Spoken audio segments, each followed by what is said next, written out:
E aí galera, sejam muito bem-vindos a mais este analisador. Na verdade eu não sei se é um veredito, se é uma resenha ou uma reflexão sobre o final de Game of Thrones. Por que eu falo isso? Porque ao mesmo tempo que eu entendo quem não gostou do final de Game of Thrones, eu sou uma pessoa que vai no caminho contrário, porque eu gostei muito do modo que acabou o Game of Thrones. E é isso que eu vou tentar entender aqui com vocês nesse momento. Logicamente, é cheio de spoilers isso aqui, então você foi avisado, mas eu acho que até se no momento você não assistiu o episódio, com certeza já sabe pelo menos o que aconteceu no episódio.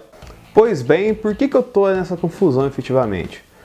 Por causa que, logicamente, quem acompanhou essa 8ª temporada, acompanhou toda a preparação para essa 8ª temporada, não só nos episódios, mas em toda questão de produção, questões que foram escolhidas pela HBO para conduzir a temporada. Tava com uma preparação, com uma expectativa, construiu uma expectativa para essa última temporada que foi bem diferente do que foi entregue. Vou tentar elencar alguns fatores para exemplificar para vocês. Primeiramente, que a temporada teve só 6 episódios, não teve 10 ou 8 como os anteriores, que são as que reduziram episódios e tudo mais assim, pela questão de que do custo de produção de episódio, orçamento dos episódios, entendeu? A justificativa era que para manter o nível de produção top que tem Game of Thrones, com figurinos maravilhosos, cenários exuberantes, e agora com inserções de dragões, no plural, e Rei da Noite, e Lobo e tudo mais assim, teria um custo maior. Com isso reduziram para 6 episódios, e alguns episódios até com trechos a mais, com uma duração maior, para, entre aspas, compensar esse fato de ter reduzido o número de episódios. Porém, ao assistir a série, você começa a notar que mas qual que é a grande diferença, assim? A galera esperava que todas as questões que eu acabei de citar aqui fossem exploradas à exaustão. E não foi muito bem que aconteceu. Tá certo, teve mais cenas com dragões na série? Teve. Mas, cara, elas não foram úteis, por exemplo. As cenas dos primeiros episódios, tipo, não passaram de fanservice, entendeu? Se você queria economizar, você não gastaria com fanservice ali. Porque foi só pra mostrar, o Jon tem afinidade com o dragão, o dragão tá passando fome, o dragão entende as pessoas, assim. E, tipo, foi uma coisa muito rasa pra ter esse número de complexibilidade que eu acabei de citar pra vocês, entendeu? Não foi uma coisa, assim, muito bem explorada, assim. Foi só mais visual. Logicamente estão impecáveis, deslumbrantes ali. Só que não são utilizados de modo, assim, efetivo, incisivo na série, a ponto de mudar totalmente a história, entendeu? A ponto de mudar totalmente a história, entendeu? A ponto de mudar totalmente a história, entendeu?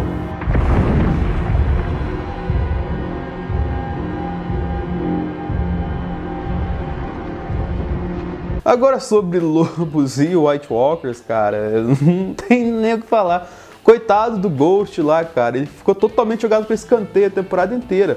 Inclusive teve a cena que eles falaram que não fizeram o Jon Snow se despedir do lobo por causa que ia custar caro fazer um lobo ali. Mas é uma coisa que você pode resolver com um jogo de câmera, cara. E os White Walkers, cara, quem assistiu o episódio da Batalha da Noite, da Longa Noite, que foi tão prometido, prometia que era uma epopeia da televisão comparável a Senhor dos Anéis, a Batalha dos Bastardos, se decepcionou bastante.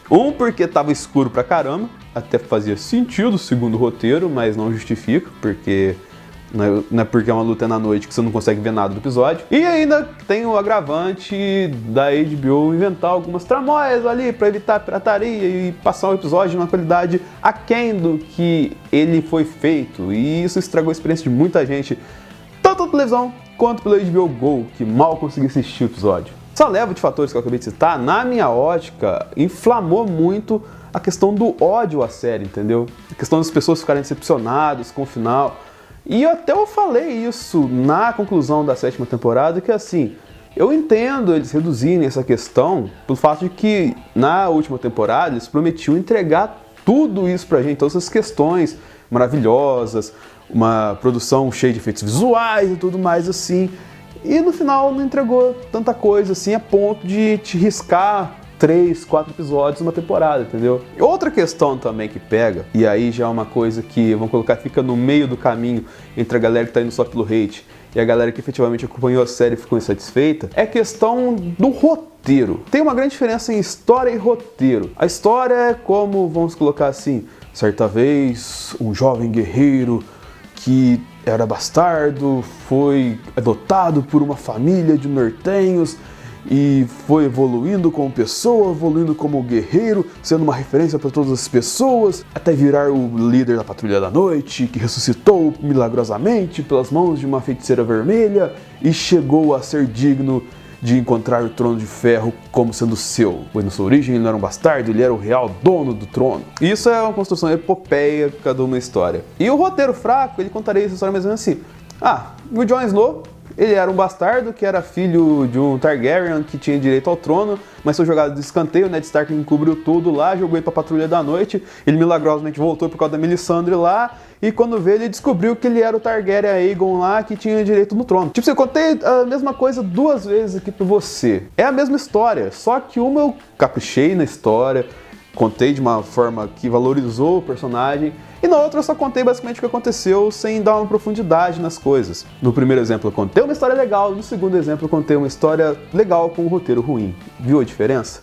É a mesma história. Isso aconteceu muito em Game of Thrones na minha visão. Por que eu digo isso? Cara, depois que acabou a parte dos livros, a impressão que dá é que o Martin deu uma distanciada da produção da série. E com isso, a dupla D&D, que foi a dupla que conduziu a série na questão de roteiro e direção a partir do momento mais incisivamente, ela, vamos colocar assim, que se perdeu. Logicamente, isso é tudo conjectura aqui, não tem nada difundido efetivamente, mas o que me pareceu foi assim: o George Martin saiu depois que acabou a parte dos livros, a dupla D&D perguntou, o que vai acontecer aqui? Aí o Martin falou, vai acontecer X, que vai levar a Y, que vai levar a Z e que vai gerar um final alfa com consequência beta. Mas logicamente ele citou os pontos principais da história, mas não citou como seria desenvolvido minuciosamente o roteiro, de como se complementaria essa conexão entre os pontos principais.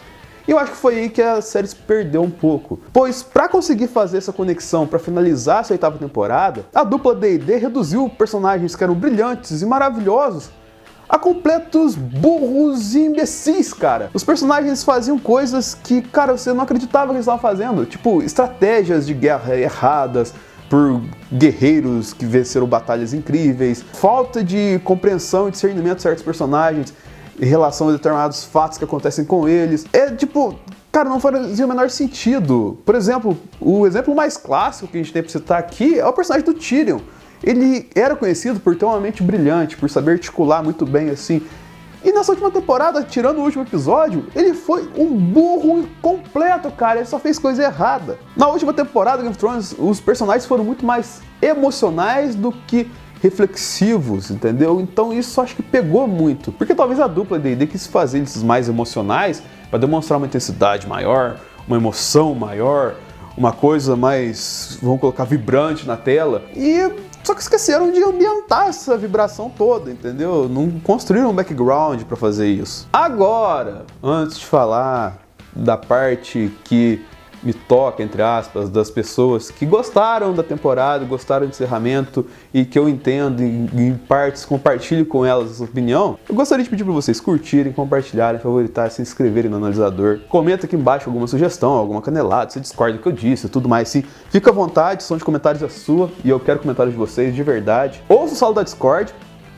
No momento não saiu mais nada, semana que vem vai começar uma parada especial sobre Game of Thrones, que nós vamos tentar entender como foi esse fenômeno na televisão, porque de fato foi um fenômeno. Além disso, curto Legião dos Vilões, que eu ajude bastante com conteúdo. E no mais, por que eu entendo quem gostou da série, cara? Porque muito do hate, assim, que veio, foi oriundo ali daquele episódio 5. Pois a Daenerys, depois que perdeu a Missandei e notou que ela não era tão adorada pelos seus, vamos supor, novos súditos em King's Landing e tanto em Winterfell também, ela ficou maluca. E muita gente ficou extremamente furiosa com ela ter ficado maluca, ficou maluca junto com ela e falou, não é possível, o personagem é construído como uma heroína a vida inteira e tal assim, como é que acontece isso? Cara, é nesse aspecto que eu pego assim, se você analisar o perfil da Daenerys ao longo das temporadas, logicamente ela na maioria do tempo se comportou como uma heroína, como a salvação da lavoura de Game of Thrones, como a salvação de Westeros e tudo mais. Só que ela tinha desvios de perfil, cara. Ela tinha desvios de caráter, assim. Ela mandou botar fogo nos caras e crucificava o cara de cabeça pra baixo ali, mandou até matar o pai do Sam, e com isso o Jon Snow, cego de amor, porque ele tava muito passional, passou um pano tanto pra Daenerys quanto para as escolhas que ela teve de atacar precipitadamente logo depois da batalha. A construção da Daenerys vilã, ela vem desde o começo do personagem, entendeu? Ela matou o irmão com os Dothraki lá a sangue frio. Apesar de usar ouro derretido para derreter a cabeça do cara. Então, assim, gente boa ela não era. E, logicamente, como disse o próprio Varys antes de morrer, quando você tem um Targaryen na jogada, você joga a moeda pra cima. Ou ele vira um maluco, ou ele é um personagem normal. E aqui a moeda da Daenerys foi jogada pra cima quando ela teve o poder de frente com ela. E com isso, ela acabou surtando. Mas a construção desse momento principal, que eu acho que pegou a galera, que na hora de fazer ela virar totalmente chavinha, não ficou tão claro. A construção de virada de chave, ela tinha que ser melhor construída nessa 8ª temporada. E ela foi só construída efetivamente no episódio 4 e no episódio 5. Eu acho que isso que pegou muita galera. Porém, você falar que ela nunca poderia ter virado uma vilã, nunca poderia ter surtado e ficado maluca daquele jeito, é uma coisa que não faz sentido se você acompanha totalmente Game of Thrones. Finalizando, no final, efetivamente, o final calmo, assim, que muita gente também não gostou, pra mim pareceu totalmente coerente. Era o primeiro momento onde todo mundo ali tinha um pouquinho de paz e calmaria para decidir o futuro dos Sete Reinos. Ali era um mundo depois de uma guerra, entendeu? Era um mundo depois de 8 anos de guerra. Primeiro de Lannisters com Starks, depois de guerra dos Starks bastardos, do Ramsay Bolton, depois a chegada da Daenerys, a guerra no norte com os caminhantes, depois a Daenerys desolando Kingsland. Então, tipo assim, aquele era o momento onde estava todo mundo estável e estava todo mundo perdido. Por quê? Porque eles tinham perdido a rainha, tinham perdido a nova rainha opressora e tinham perdido o possível rei que não queria governar e acabou sendo exilado na muralha. A escolha pelo Bran, apesar de questionável, e na verdade aqui é um pouquinho canalha por parte do Bran, que teoricamente sabia de tudo que ia acontecer, é na minha visão até coerente.